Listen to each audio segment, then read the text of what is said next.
Ladies and gentlemen, please welcome the inimitable Eddie Jordan. Woo-hoo! Hi, Suzi. Hello, darling. How are you? It's a long time. You're looking fantastic. I absolutely adore you when you wear those glasses. I won't tell you what they do, but they are brilliant on you. So continue to wear them, please. Well, thanks, Eddie. Obviously, I can't see without them when I'm reading something, but they will be put on as the chat goes on. So, first of all, importantly, how are you? I've been particularly well. I've had an amazing lockdown. I worked out a lot. I did reintroduce myself to Pilates. I thought that was certainly for a guy my age, it's much better for me than yoga, and I enjoyed it so much. I did it every morning while I could. When we were able to get out, I then cycled every day, and that's made an amazing, lost some weight, and I feel so much stronger and fitter in myself. Well, I'm just going to explain. I can't see you on this phone, so I'm just going to look down and see you. Yeah, you look great. I did see something that you've been doing Pilates, because that's something that I've been doing for the last couple of years as well. I find it just brilliant for any age, really, for strength and toning and for your head as well, really. It's all good, isn't it? I think particularly for a man, they're inclined to lose their core, and you know, the body works around the core in so many different ways. Certainly from an athletic point of view, cycling, any aspect, and I think it makes you stand up straighter, and it makes you look after yourself better. I think Pilates is such an amazing, it's an amazing pastime, but it also is so good to tone the body.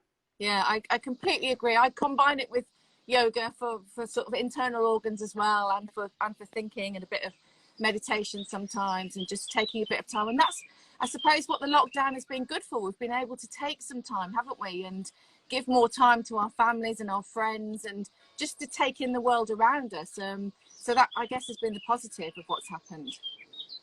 Well, I spent the lockdown in Cape Town, and what was remarkable, how close to whales and the orca whales and the dolphins, everything just came out of their shelf. I mean, they were no longer scared running away. They came to the beach. You could see them so clearly. And I think one of the great aspects of the lockdown is that nature can recover so quickly, but we are culpable. We have destroyed a lot of this nature, and it's our obligation to use what we've just learned to make sure that this doesn't happen again, and that we take full advantage of the opportunity. You can see the sky, it's clearer, there's less pollution. The sea is exactly the same. Just go to the mountains and have a look. We have been quite blessed in some ways with the fallout from the virus. Obviously, there's been a lot of tragedy, and we obviously console those particular people who's had that problem. But nevertheless, the environment has gained. There's absolutely no. Yeah, it's been an extraordinary time. What a great place you were, really, to see that nature. That's Cape Town is one of my favourite places for that, because you've got such that beautiful, rugged coastline, and you've kind of got everything there, haven't you, in Cape Town? You've got the beauty, you've got the incredible food, friendly people, a good vibe.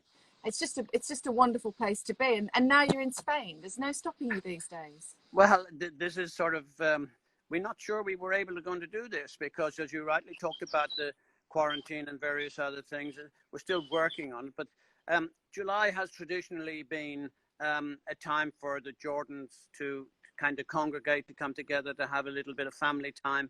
But it used to be always interrupted with the middle of July being the British Grand Prix. Of course, it's now not until August, and that suits me unbelievably well, because it'll be the first GP I'll do this year. We're live on Channel 4, and that particular race, but I'm doing much less racing. Either they don't want me, or there isn't the time that I want to spend in long haul flights. I just don't want to do that anymore.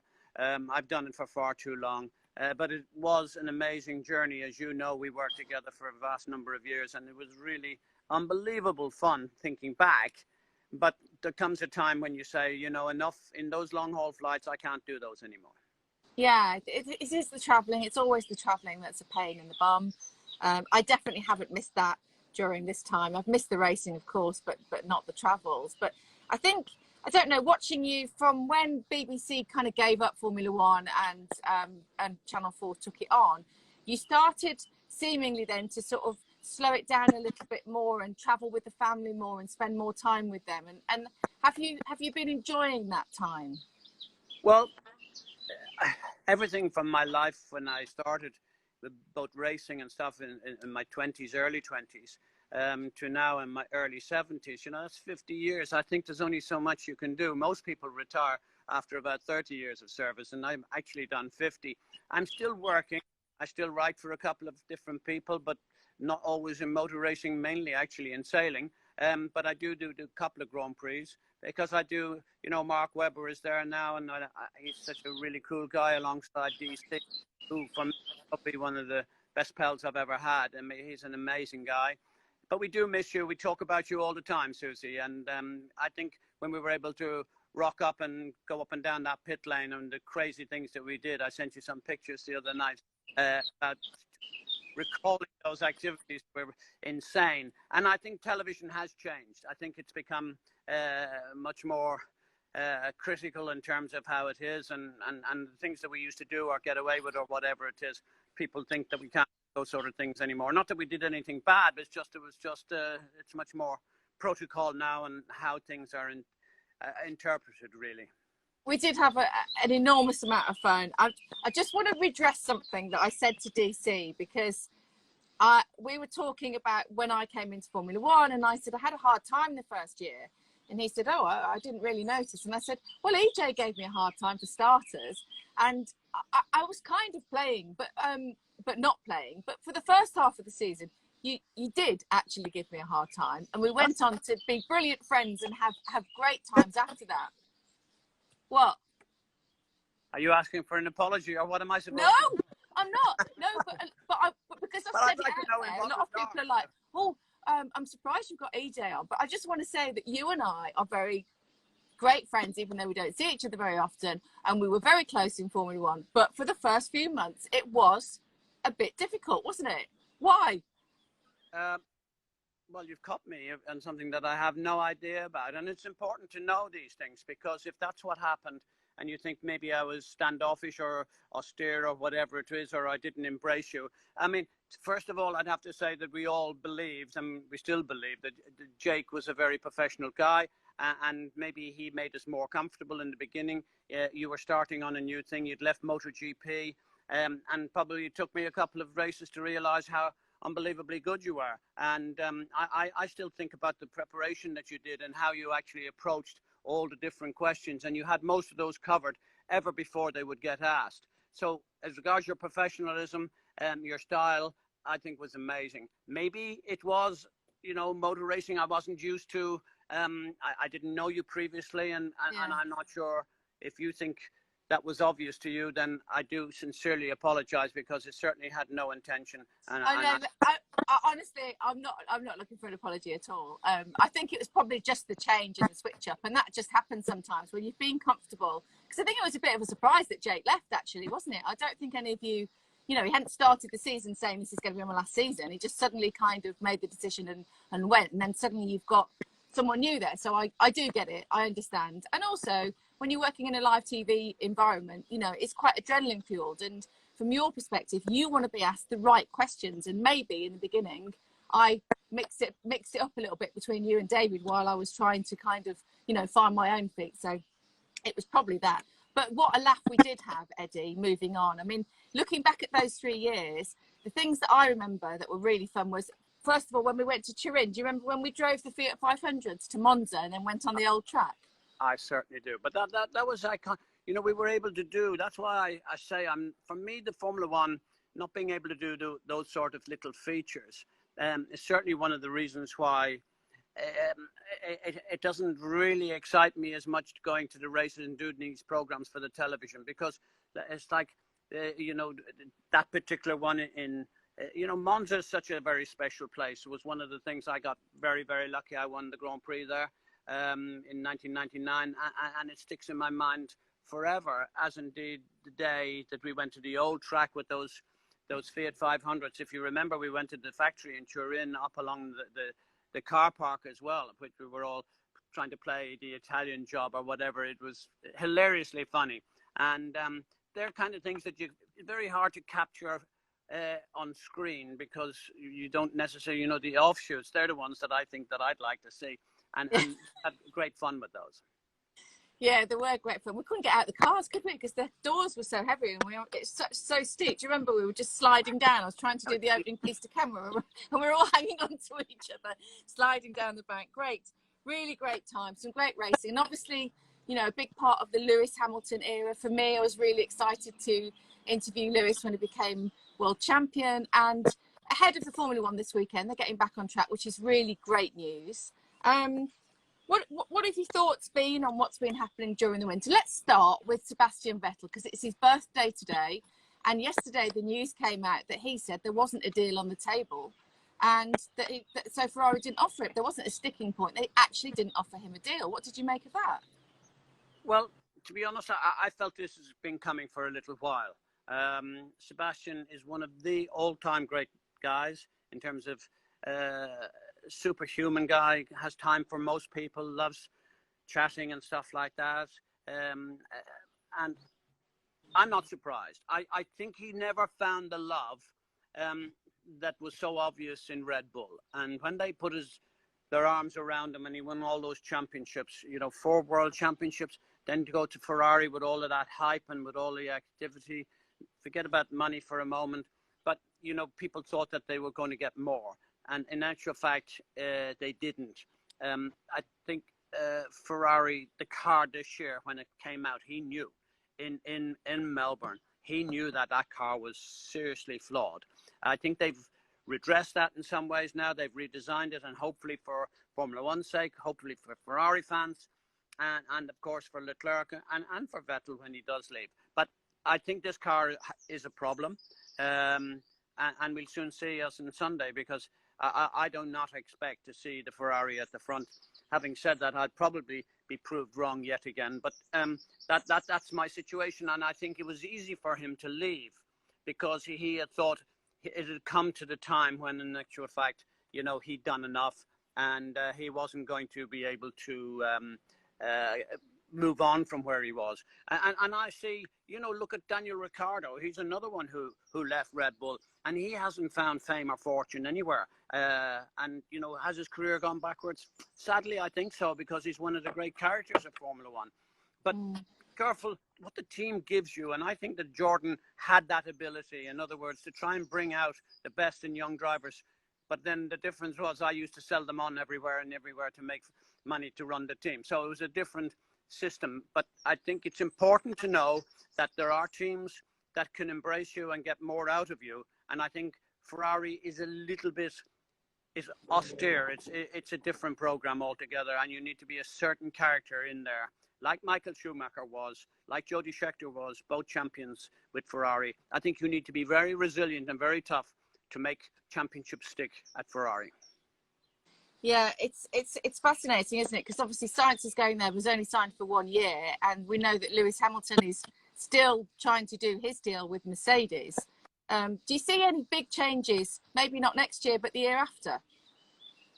Well, I've come out and I said, in my opinion, and I know Toto is not very happy with me for what I said. And my view is simple, that Mercedes have done everything possible that they could have ever have done. Certainly for Lewis, certainly for themselves, for the championship, for the... Sorry about that. We're just charging a battery. Okie dokie. Lucky Mickey is helping me out. She's my technical engineer here. She's tech support. Mickey, you have to turn the phone on the other side because he's sideways. Which, Eddie kind of is sideways sometimes, but... 90% of the time. How are we now? We're back in. Brilliant, brilliant. Okay. Back to Toto and, back to Toto and Mercedes then. Well, I don't know how far I got, but, Toto wasn't happy with me. I said that I thought the future of Mercedes Formula One team as we see it, it's on borrowed time. And I noticed that Martin Brundle has come out recently and said something similar. Not exactly as pronounced as I was in terms of, I'm quite emphatic about it because I think it's a financial decision.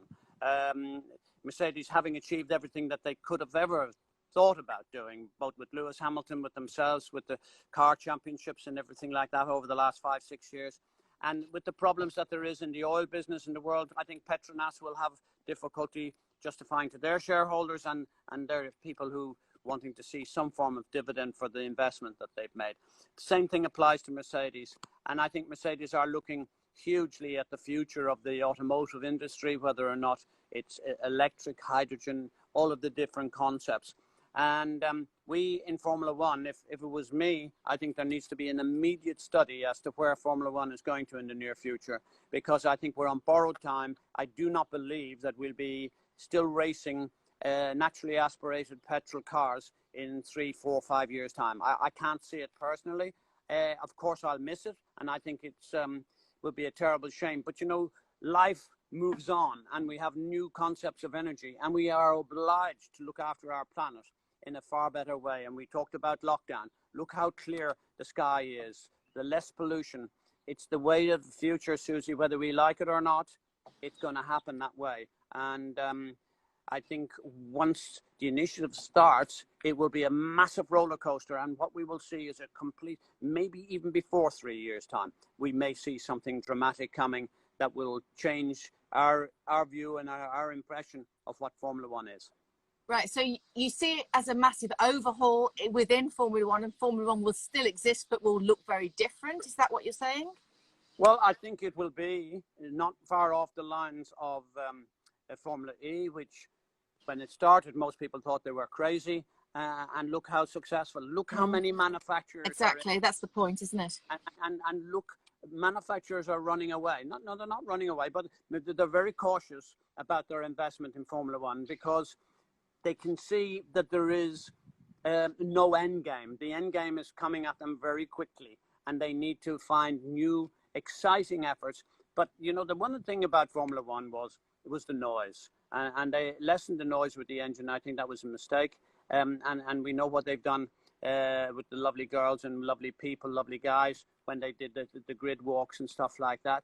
And I think Bernie, I'm a huge fan of Bernie, so let's make that clear from the very beginning. And I'm biased towards him because I think he created what is their Formula One, and he brought it to the world. He made a minority sport into a massive, massive world sport. So fair play to him. And by the way, congratulations to Ace. Ace was born yesterday. Bernie had a little baby boy. And, did that happen yesterday? Oh, okay. And what did they call him? Ace. And as you would expect from something like that from Bernie, he is so funny. And for very shortly to be 90 years of age, it's remarkable, really. But let's not dwell on that particular part of the story. Anyway, okay. So Bernie, he did amazing things for me. I would not have survived Formula One without him. I do believe I did give things back to the Formula and to him in particular. So it was a give and take situation. But I'm not sure the current people have been able to grasp the kind of things that Bernie was able to grasp. He brought it, you know, we're racing in the Middle East, we're racing in China, we're racing now in Vietnam, we're racing all over the world. And a lot of that, I think, has been created by Bernie and his vision. I've never, in the times that I've worked with people all my life, I've never seen somebody with quite the same vision as he has. And I respect him so much for that. Yeah, I mean, he obviously did has an incredible legacy, did an incredible job. And yes, congratulations on becoming a father again, Bernie. I'm sure he won't be watching, but somebody will tell him, as always. I'll tell him, Susie. Don't worry. Thank you. It's interesting the way that Formula One has always reacted very quickly to situations, and so they have to react quickly. And I wonder how much the lockdown has affected them in terms of a business model, Eddie. Well, I hope they have deep pockets, because my concern is not so much for the likes of Mercedes and the Ferraris. But, you know, people like Frank Williams, and I take no joy in seeing the pain that they're going through. It's really saddening to see, because they were the #1 team when I was around in 1990. They were the team to drive for, and the champions they've had. It's quite sad to see floundering around at the back of a Formula One field at the moment, and that's a pity. So I fear about them. I fear about people like Haas and maybe if it had been Sauber without the Alfa Romeo, who knows what's going to happen. Look, you only have to look at the share price of Aston Martin at the moment to realize what's happening in the auto industry. It's just not cool at the moment, or investors don't think it's cool for it to be in that, that category of investment so we have to really hold our breaths and be very strong, because I think that whether it was the furlough or whatever system that they may have been on, and some people didn't like the fact that they were thinking about the furlough. So teams will suffer. There's absolutely no doubt, because the sponsors are not going to be able to give them the money because they haven't been doing the races, and behind closed doors is not the same thing. I'm wondering, if it was me, for sure, I don't think I could have survived. That absolutely is for certain, because I don't know how I could have asked people for the money by not participating and not creating value for that money. I don't think it would have happened.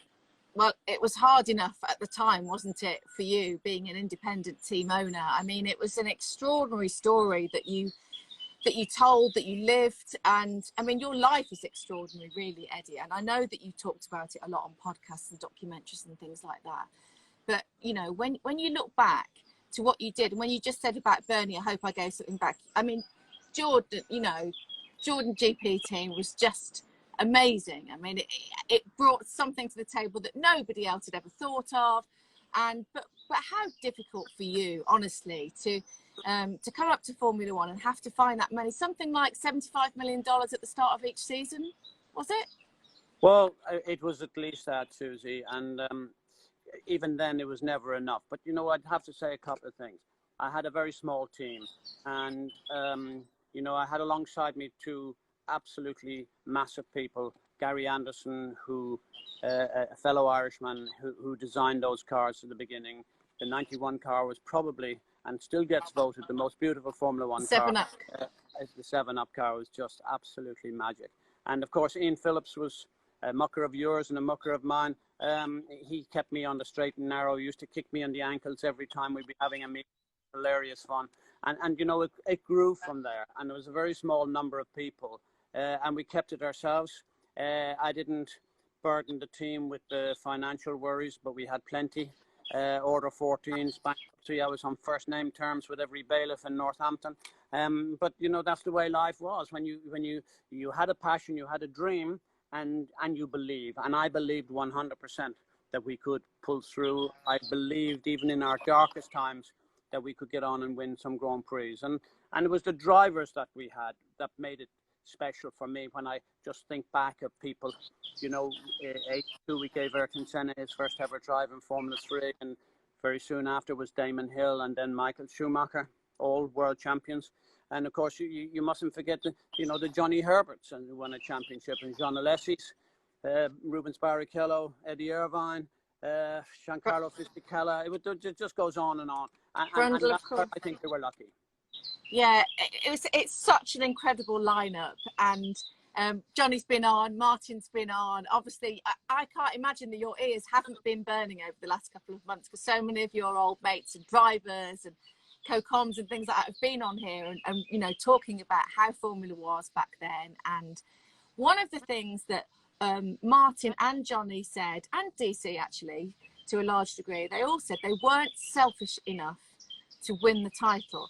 That's drivers. Obviously, you were a driver back in the day as well, a good level driver.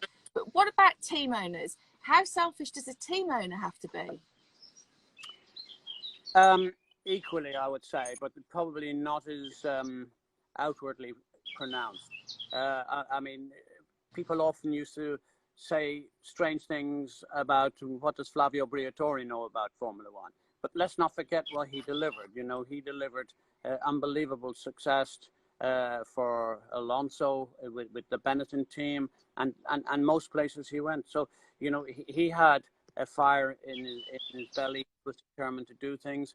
Yes, it was slightly different because he was never a team principal as such, because it was always either a Benetton family or Renault, and he always had, if you like, somebody else's crutches if they were needed.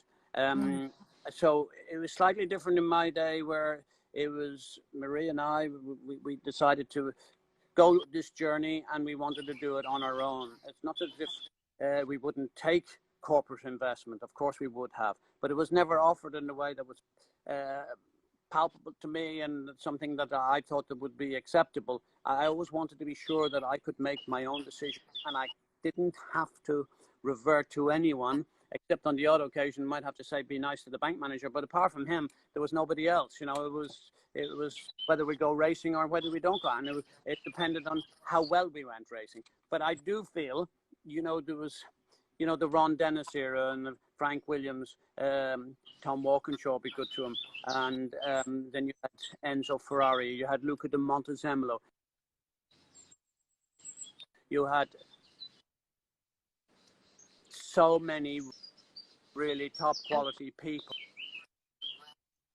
all run together, and whilst we were all good friends together, honestly we would stab each other several times if we got half one another's face. It was all very, very jovial, but you know what goes on. Yeah, well, you know, it's a difficult place to survive, and it's bloody expensive, Formula One, isn't it? I mean, is there a part of you that thinks it's just too expensive to go racing, and if it could be made cheaper, you know, obviously it would be easier for everybody other ways? They are trying. What I don't understand, and to be very fair, this was something that was continually brought up at the Formula One Commission meetings, and that is when people look at a racing car, and it's all different colors and a different concept in terms of the bodywork, and so nobody cares, in my opinion, what's underneath it. So to have each team making different for brake pedals, for different steering racks, for different, it's absolute nonsense and a huge cost of wasted money, in my opinion, because I think a particular items, in other words, non-performance parts, should be centralized and should be go out to tender to any one different people. So in other words, each person, each team uses the same product, and of course they don't use the same engine because that's a performance product. Maybe gearboxes, you can call it one way or another. In my opinion, I think the drive shaft, 50% of why the driver will race is because of the car. I'm sure your listeners may possibly by now, because it's been said so often. Suzi, the problem is that, do you think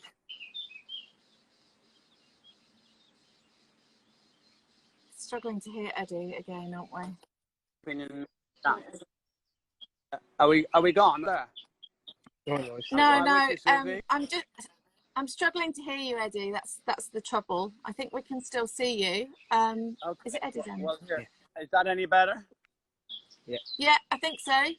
Okay, well, so the point is, I'm saying that I don't believe that Lewis Hamilton could win a world championship in a Williams or a car such like that, because it's just physically not up to the level of a Red Bull, a Ferrari, or a Mercedes. So the problem is that I want to see the best driver. I want to see the best drivers fight it out for themselves, just like the old days, the gladiators. What I don't really want to see is a car that is so vastly superior to another winning the championship for the driver that they've signed.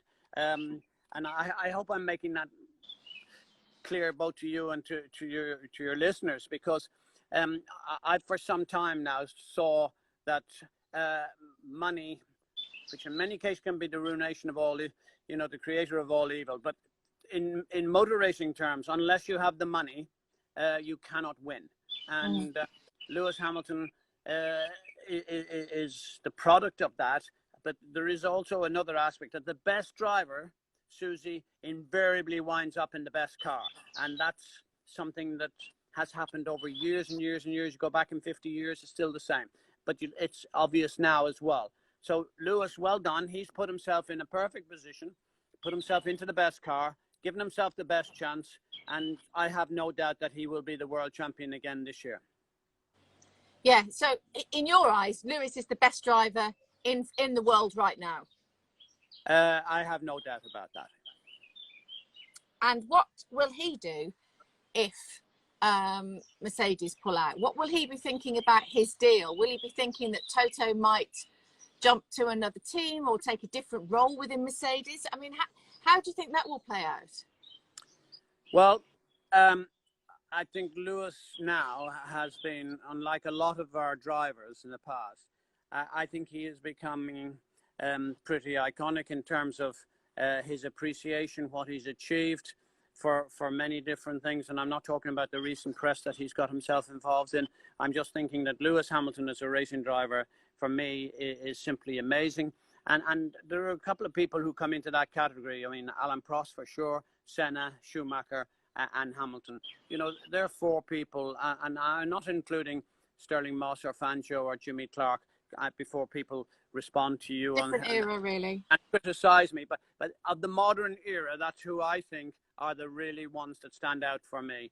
And Lewis Hamilton, he's still driving. He's still only 35. There is absolutely no reason why he couldn't become a world champion for the next 3, 4, 5 years and beat Michael Schumacher's record of 7 world titles, which most people felt was untouchable. But that's the measure of Lewis Hamilton, his ability, his determination, and his commitment. He's a very fit, very proud, and his whole family are lovely people, and it's just perfect that it should be that he's from Britain, and he's a shining example to people in Britain who want to believe that they can achieve, and he's the one. Yeah, and not easy to come the way that he had to come through either. So, Sure. You know, fair play. That's absolutely for sure, and I think he's made that abundantly clear, not just now, but in previous years. You know, I'm sure he talks about times have been really difficult, more difficult for him than anyone else, and I'm sure that's the case.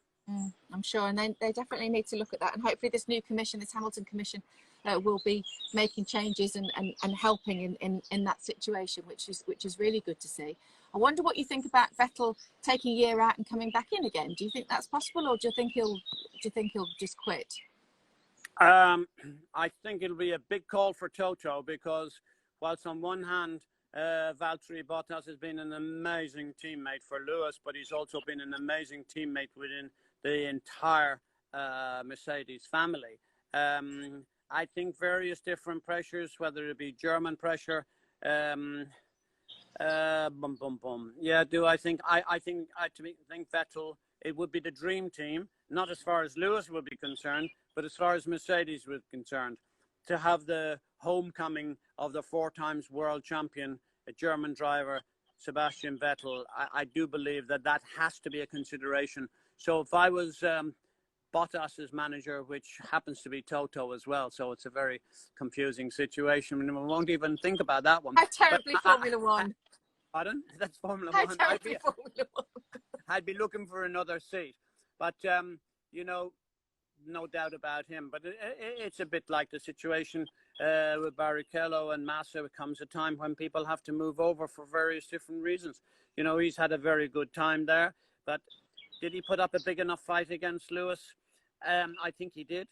And I think he put up an amazing fight. What I think Lewis will miss if he goes, he'll miss his support, because he was a bit of a silent assassin in terms of how he could bring the car up to the level that Lewis needed it to be for him to drive it. They both were very complementary to each other. So it's always very difficult to change an environment and hoping that it's going to be replicated or indeed improved upon. And I'm not sure it can be.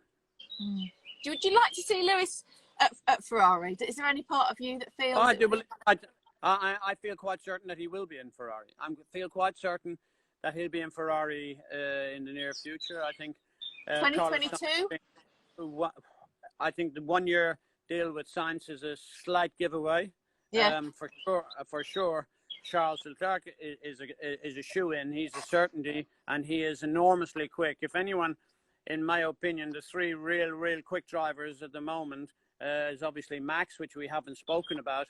And believe me, your viewers currently listening to us here, I believe that Max will win at the weekend. I do believe he'll win this weekend. It'll be a difficult call, but I think he'll win in Austria.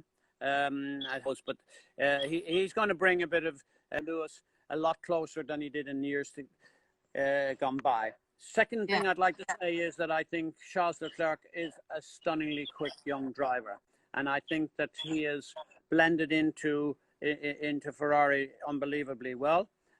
He is the darling there, and that could be yet another little reason why Sebastian said, "Listen, you know, I can't keep pushing things uphill." And now that we've got Charles Leclerc there, who is adored by all of the people in Maranello, how am I going to beat this one? So the best thing is just go. And he doesn't need the money. He's got a young family. He's got a wife and many kids. You know, I think he could take a year out, as you rightly say. I don't see it necessarily, Okay. because I think there will be opportunities for him. Okay. Let's go back to sort of your days in Formula One. Tell us about Michael Schumacher. When you first saw him in the car, testing the car, what did you think? Well, it was a strange situation. I mean, it probably was a money-related decision.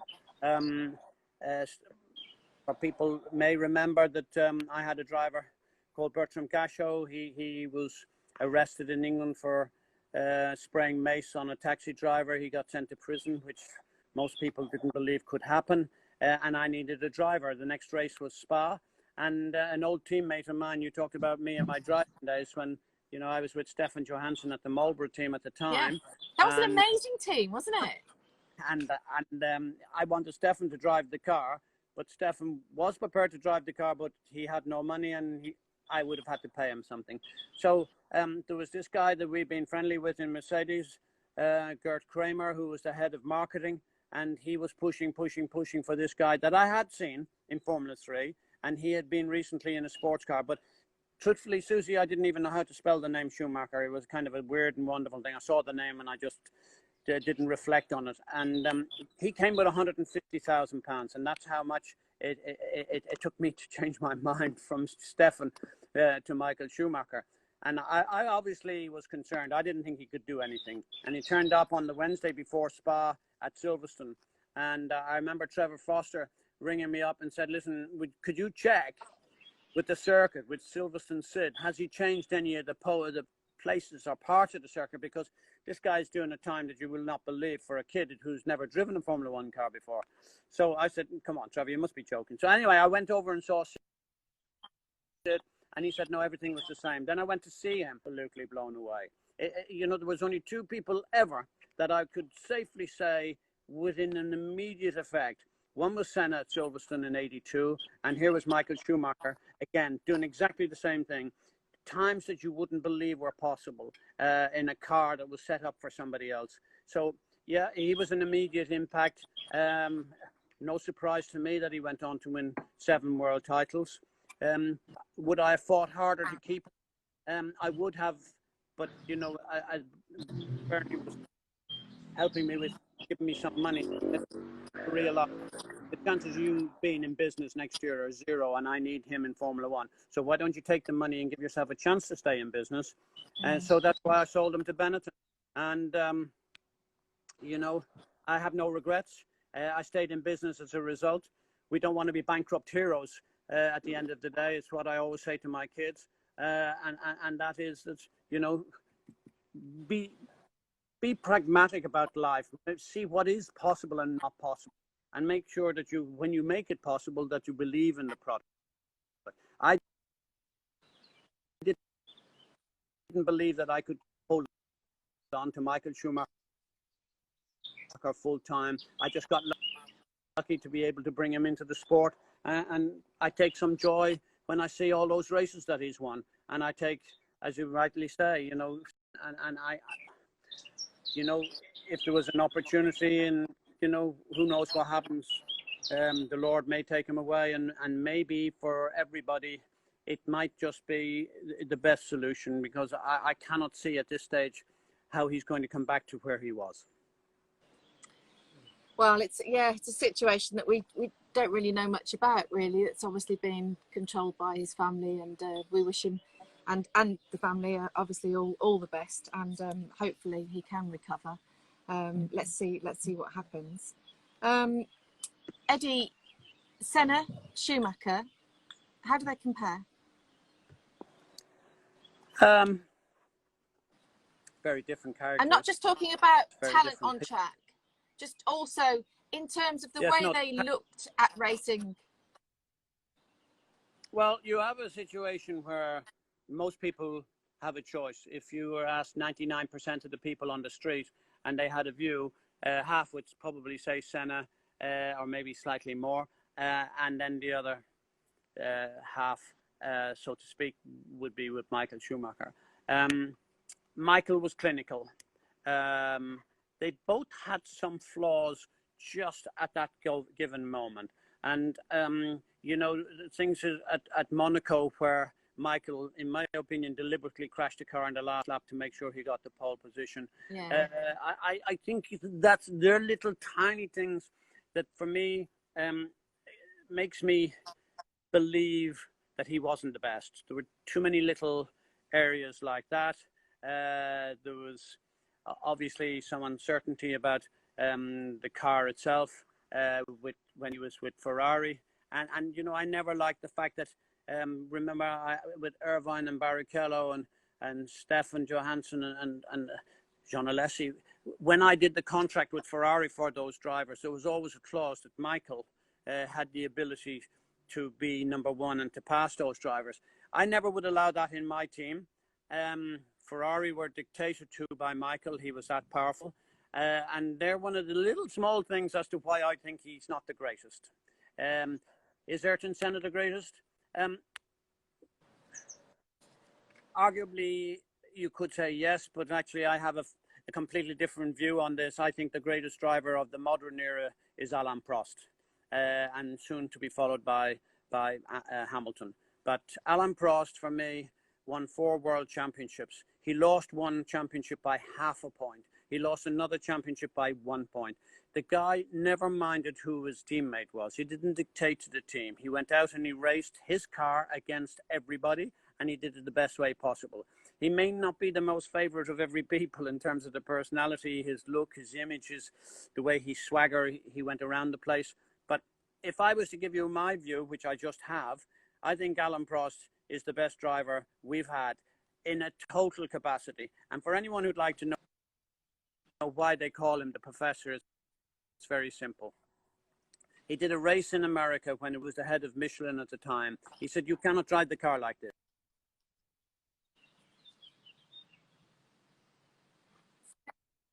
3 different compounds of tires on the car when you could do that.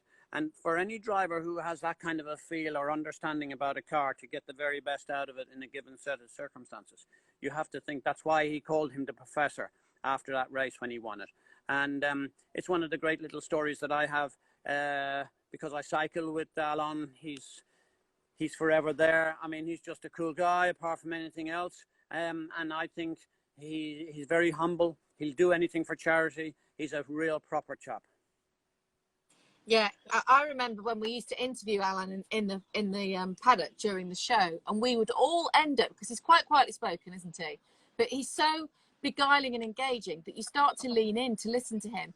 And I remember one of the shots, we were just all kind of hanging on his every word. And, you know, obviously I was being told to move on like normal, move on. But we all wanted to stay talking to Alan all the time. You just can't get enough of his wisdom, can you? He's very engaging, but not in that sort of outwardly charismatic way. So it's quite interesting to talk to him. But yeah, incredible. I'm glad you had the same sort of but there was another one who was always brilliant for our interviews, which was Niki Lauda, who worked for another television station. You know, one was Channel Plus, and the other one was RTL. And we probably had them on our show more often than they were on their own show, because you couldn't control them. I mean, Niki Lauda, oh my God, how could you work with that man? He was just so insane. But he was the most adorable person, and you know, he lived life as it was, and we all remember what he went through. And of course, sadly, he died last year, and I do believe his lungs never all of that smoke, and that was the main cause. Do you remember the producer of the German television company that he worked for? I think you might have gone, Eddie. We'll try and get you back in again if you can't hear. if you can hear me. Do you remember the producer? She used to hate us because Nikki was always just walking over, walking into our live broadcast. I mean, it was with you and Nikki and, you know, DC kind of standing there being quite good and well behaved. It was just gold television, wasn't it? I'm sorry, but it was just brilliant when you've got him walking in preferring to talk to us. Do you remember in the garage when he went, I want to talk to the BBC, and he said it live on his show and then came over to us, and of course, you know, we were all over him. And what a great guy, really, really. Yeah, but they were my best days, but they were your best days, Susie.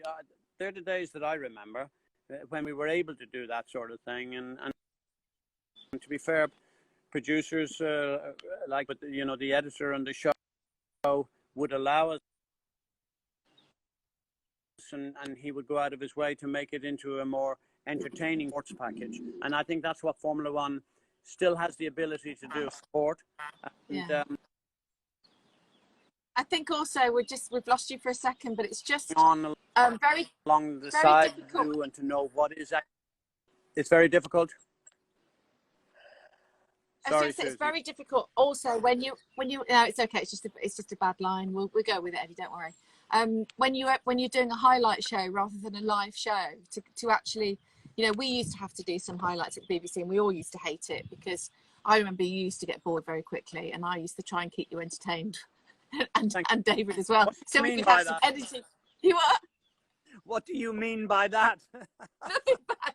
Nothing bad. You were the entertainment, not me. No, it was more like keeping the energy, you know. I would constantly be saying to you, right, come on, energy, energy, energy. Because it's hard doing a highlight show. It was nothing close. I mean, it's like going on stage, a little bit of a rock and roll band.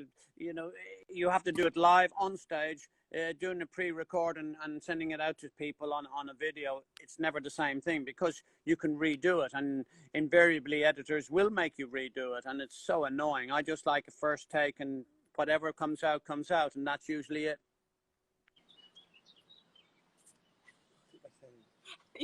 And you cut out there. I could fill in the blank if you like. Yeah, fill in the blanks. You always used to. I know. I put up a shot on Instagram yesterday where I've actually got my arm around you with the mic, and it was taken live. It's a screen grab because you wouldn't stop talking, and I was being screamed at to move on. So I literally put my arm around you, put my hand over your mouth, and carried on talking. And that's BBC, and that's great, isn't it? When you can do that. I mean, I did love those last couple of years together. It was really. I wish you well, Susie. I loved working with you. You were amazing. It was the best part of my form. If we could knock the Nikki, Wi-Fi off. We're on 4G. We're on. Oh, you are on 4G, are you? Okay, I understand the issue. Okay, yeah. Eddie, to wrap up. Oh, lordy lord. Okay, have a great weekend. Football as well this weekend. Wolves play. Big kiss. 9 points from 3. Keep it going. Lots of love.